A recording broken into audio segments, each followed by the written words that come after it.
Procedure polling ముగిసిన తర్వాత అయిపోయిన తర్వాత ఫామ్ 32 అని ఉంటుంది. ఫామ్ 32ను నింపి ఆ బూత్లో ఎన్ని ఓట్లు వచ్చాయి అన్నదాన్ని రికార్డు చేస్తారు. బూత్లో ఉండే అధికారి ఆ రికార్డును ఏజెంట్కు ఇవ్వాల్సి ఉంటుంది. అంతేకాకుండా ఏజెంట్ నుంచి ఒక రిసిప్ట్ కూడా తీసుకుంటాడు ఆ ప్రిసీడింగ్ ఆఫీసర్. ఆ రికార్డుతో ఈ రిసిప్ట్ను కూడా జత చేయాలి.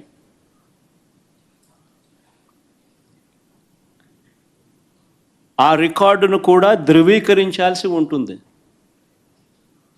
ఇది ప్రొసీజర్. బ్యాలెట్ బాక్స్కు సీల్ వేసేటప్పుడు బ్యాలెట్ బాక్స్కు సీల్ వేసే ప్రక్రియ పూర్తయ్యే వరకు ఏజెంట్ అక్కడే ఉంటాడు. బ్యాలెట్ బాక్స్ సీల్పై కూడా ఏజెంట్ సంతకం చేస్తాడు.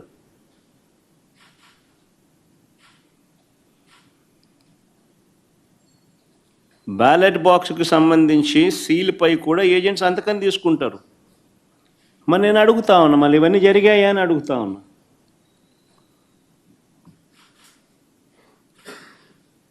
ఇవన్నీ జరిగాయా అని అడుగుతా ఉన్నా.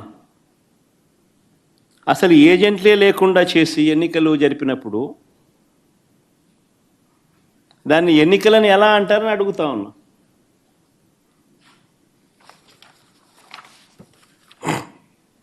నిజంగా డెమోక్రసీలో ఉన్న ప్రతి ఒక్కరూ కూడా దీని గురించి ప్రశ్నించకపోతే, దీని ప్రజాస్వామ్యాన్ని కాపాడుకోలేకపోతే, గొంతు విప్పకపోతే ప్రజాస్వామ్యం ఇంకా బతకదు. అధికారంలో ఉన్న పార్టీ ఈ మాదిరిగా ఎన్నికలు నిర్వహిస్తే ఎన్నికలు అన్నది ఇంకా హాస్యాస్పదమే అవుతాయి. ఎన్నికలు పెట్టాల్సిన ఎన్నికలు ఇంకా ఏం జరపాల్సిన పనులా, ఇంకా మన ఇష్టం గుద్దుకోవడమే. కానీ ఎన్నిక అని చెప్పాల్సిన పని కూడా. రాష్ట్రంలో ముఖ్యమంత్రి స్థానంలో ఉన్న చంద్రబాబు నాయుడు గారు నిజంగా అందరికన్నా బాధ, అన్నిటికన్నా బాధ ఆయనతో చేతులు కలిపి అంటగాగుతా ఉన్న తన ఎల్లో మీడియా.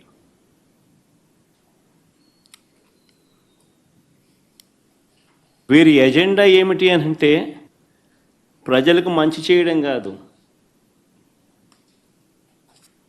డెమోక్రసీని కాపాడడం కాదు, ప్రజలకు పాలకులు మోసం చేస్తే వాటిని ప్రశ్నించడం కాదు, దోచుకో పంచుకో తినుకోలో అందరూ భాగస్వాములు కావడం. ఇది వారి ఎజెండా. సిగ్గుపడాలి నిజంగా ప్రజాస్వామ్యం అంతా కూడా.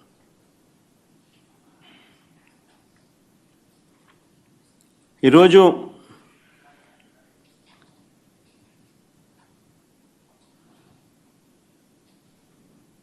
ఎంత దారుణంగా వీళ్ళు ఎన్నికలు చేశారు, ప్రజాస్వామ్యాన్ని ఎంత దారుణంగా వీళ్ళు కూని చేశారన్నది ఈ రెండు ఎన్నికలు ఉదాహరణగా నిలబడతాయి.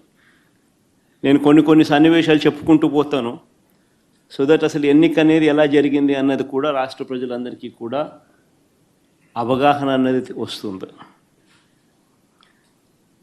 బందిపోటు దొంగలు ఉంటారు చూసినారా, డెకాయిట్స్. ఇంతకుముందు ఏదో ఏం వ్యాలీ అది, చంబల్ వ్యాలీ అని వింటా అంటాం. ఈరోజు నిజంగా దాన్ని మరిపించినారు. బందిపోట్లకు మించి చంద్రబాబు నిన్న పులివెందుల రూరల్ జెడ్పీటీసీ ఓట్లను దౌర్జన్యంగా వేసుకున్నాడు. సాక్షాత్తు పోలీసులు దాన్ని దగ్గరుండి ప్రోత్సహించారు.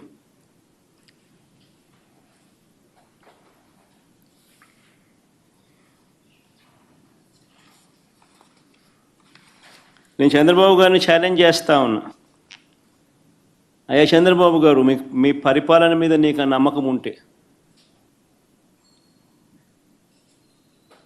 మీరు మంచి చేశారు ప్రజలకు అన్న విశ్వాసం మీలో ఉంటే,